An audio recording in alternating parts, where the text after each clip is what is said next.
So skill development case గురించి నేను మిమ్మల్ని ఎందుకు అడుగుతున్నానంటే, ఈ కేసు మీద చాలా పెద్ద ఎత్తున మీరు మాట్లాడారు. గత ప్రభుత్వంలో చంద్రబాబు నాయుడు గారు అరెస్ట్ అయినప్పుడు అసలు ఈ కేసు ఏంటి, దీనికి సంబంధించిన అంశాలు ఏంటి అనేది. ఇప్పుడు అసలు ఈ కేసులో ఏమీ లేదని చెప్పేసి సిఐడి అధికారులు చెప్పడం ఏంటి, ఆ కేసుని క్లోజ్ చేస్తున్నామని చెప్పేటువంటి అంశం రావడం ఏంటి? అప్పుడు కూడా ఈ కేసు పెట్టింది కూడా సిఐడి అధికారులే. ఆంధ్రప్రదేశ్ సిఐడి లేదంటే ఆంధ్రప్రదేశ్ పోలీస్ వ్యవస్థ నేను ఎందుకు అంత గర్వంగా చెప్తానంటే, ఇప్పుడు నా సాధారణంగా సిబిఐ ఇవ్వండి, ఈడీ కేసులు సాధారణంగా సిబిఐ డీల్ చేస్తుంది కాంపిటెన్సీ లెవెల్ అన్న దాంట్లో. ఆంధ్రప్రదేశ్ పోలీస్ ఎప్పుడు కాంపిటెన్సీ లెవెల్లో సూపర్ అనే చెప్పాలి. ఎందుకంటే లాస్ట్ మీరు టెన్యూర్ కనుక తీసుకుంటే స్కోచ్ అవార్డు వచ్చింది ఏపీ పోలీస్కి. సో అంచేత don't under estimate and don't undermine police. Political compulsions అన్న దాంట్లో యాంగిల్లో కనుక మనం మాడాలంటే దానికి వికృత రూపం ఉంటుంది. దాని పోలీస్ వ్యవస్థకి నేను జత చేసి మాట్లాడలేను. ఇది ఒక మీడియా ట్రయల్లో మీడియా ఒక వ్యవస్థ ఒక తపాలా ఛానల్ బుర్రతక్కువ వార్తలు రాస్తే ఆడియేట్ చేయలేడు. ఇప్పుడు ఈ కేసు పూర్వపరాలు అన్నవి నేను కాదు ఫస్ట్ దీన్ని ఐడెంటిఫై చేసింది, మీరు కాదు.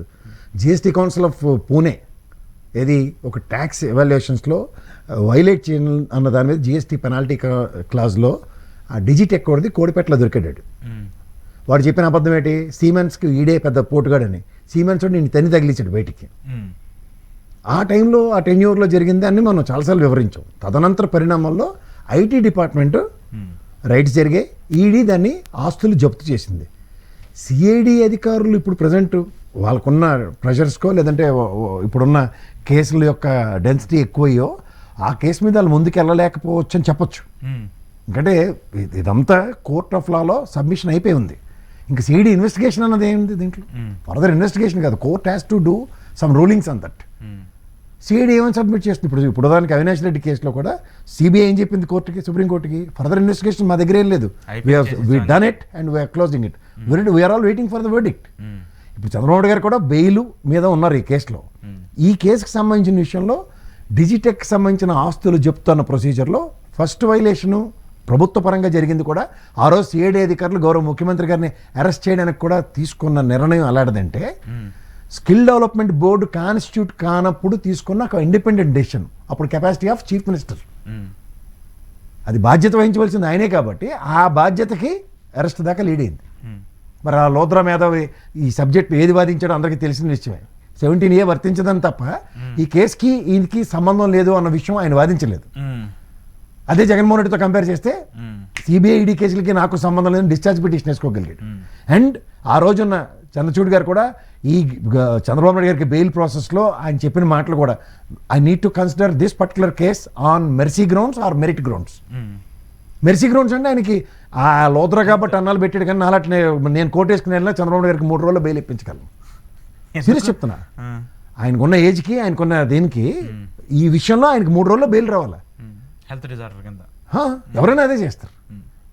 ఆ తర్వాత 50 రోజుల తర్వాత వచ్చింది కదా, 53 రోజు 54 రోజు కన్సిడరేషన్ అంతా కూడా హెల్త్ డిజార్డర్. అది కూడా లాస్ట్ హెల్త్ మీదే తీసుకొచ్చారు ఆయన బెయిల్. జాగ్రత్త గమనించండి కేసులో, not on the merits.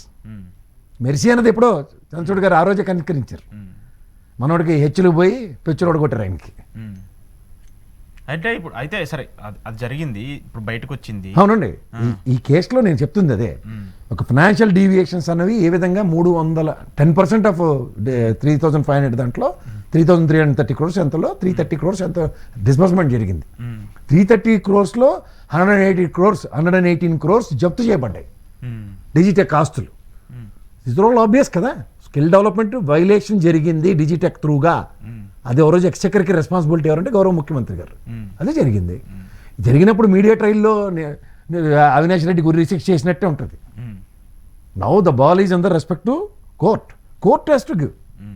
CID ఇన్వెస్టిగేషన్లో జరిగిన పరిణామాల్లో as we have made this gentlemen as ఏ తప్పు చేయలేదని చెప్పేసి ఇప్పుడు చెప్పాలి. సిఐడి పరంగా మేము ఇప్పుడు కొత్త సిఐడి కాదు కదా, అదే పోలీస్ వ్యవస్థలో కొత్త వాళ్ళు డెప్యుటేషన్ మీద అధికారులు మారుతారు. మారినప్పుడు తీర్పులు మారవు కదా.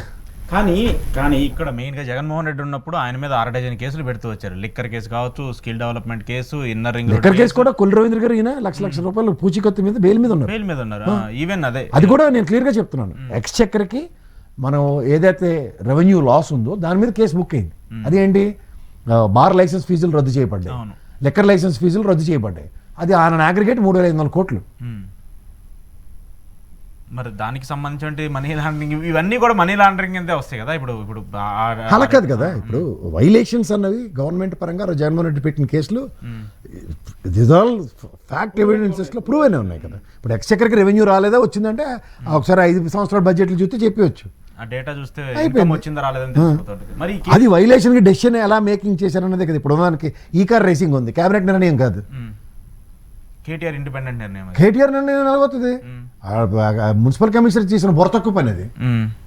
Water is connected. నేను ఫోన్ చేస్తాను కేటీఆర్ని, మార్ఫింగ్ ఫోనే నేను చేస్తాను, 10 కోట్లు రిలీజ్ చేస్తే చేసేస్తాను, అదే పని చేశాడు. ఇది జవాబుదారీతనం ఏది?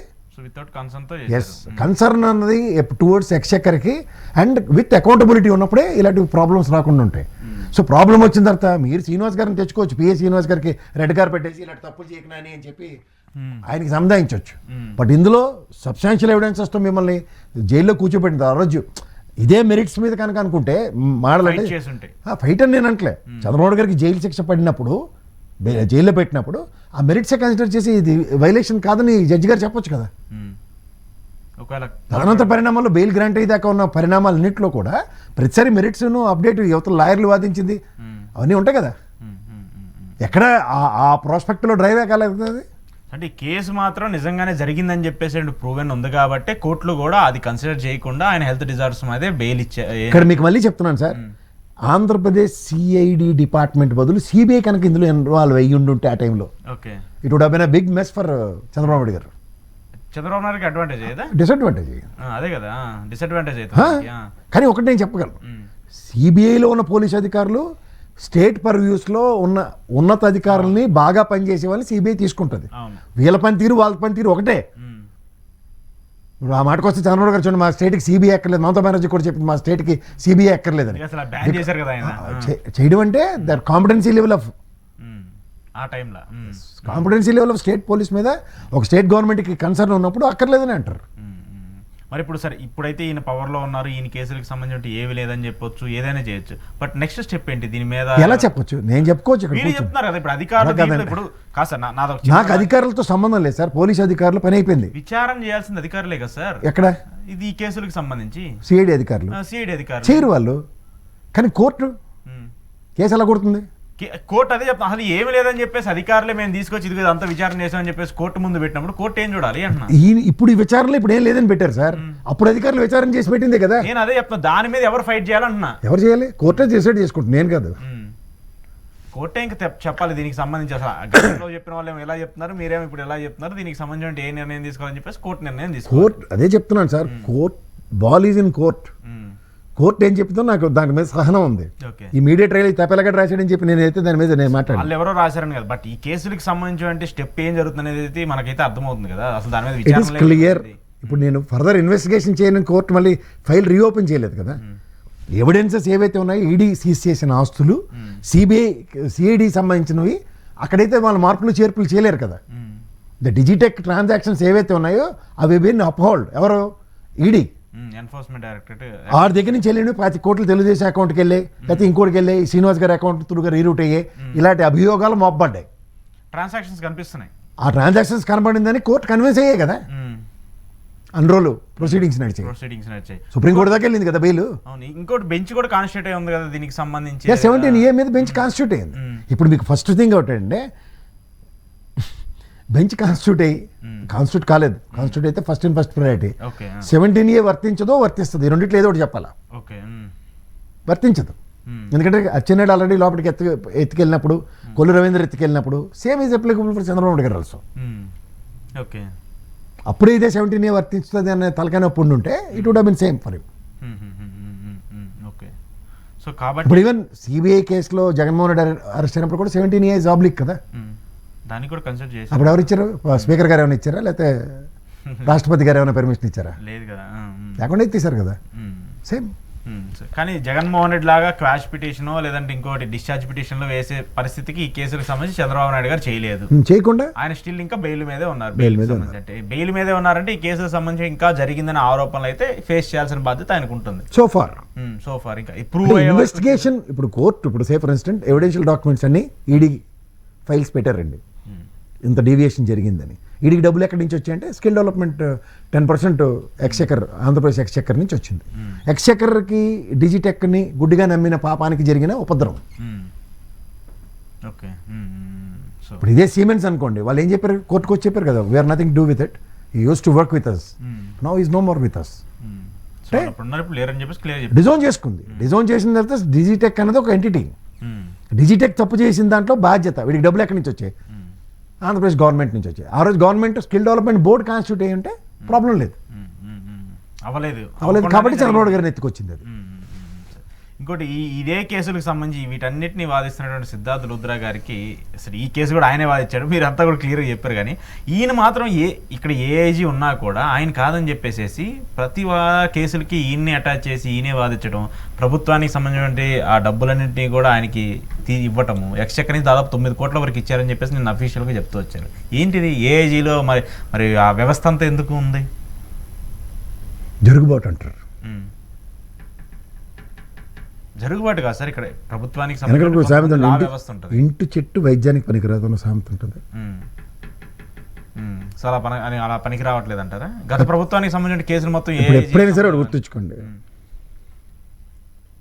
చిన్నప్పుడు సామెతలు ఉత్తరారావు, కచ్చలో పుండు అల్లుడు వైద్యం, ఇంటి చెట్టు వైద్యానికి పనికిరావు, ఇవన్నీ దేనికి వచ్చాయి? ఇలాంటి జరుగుతూ ఉంటాయి కాబట్టి పక్కింటికి వైద్యం పనికి వస్తున్నాయంటే మనకెందుకు పనికిరావు? అంటే ఈ కేసులకు ఈవెన్ వివేక హత్య కేసుకు సంబంధించినటువంటి అంశం కూడా ఈయనే వాదిస్తున్నాడు ఇప్పుడు. వాదించినాయి, అందుకే తలతోక లేకుండా అలాగే ఉంది అది. అది ఇప్పుడు ఏమవుతుందో తెలియదు. ఏమీ అవుతుంది, సిబిఐ విచారణ మళ్ళీ ఏం లేదు, దీన్ని ప్రిజర్వ్ చేసేది పడింది. సిబిఐ ఇంకా నో మోర్ ఇన్వెస్టిగేషన్ అని చెప్పింది. అంటే obviously we're waiting for the verdict. తీర్పు వచ్చే వరకు దాని మీద వెయిట్ చేయాల్సి అంతే. Have patience.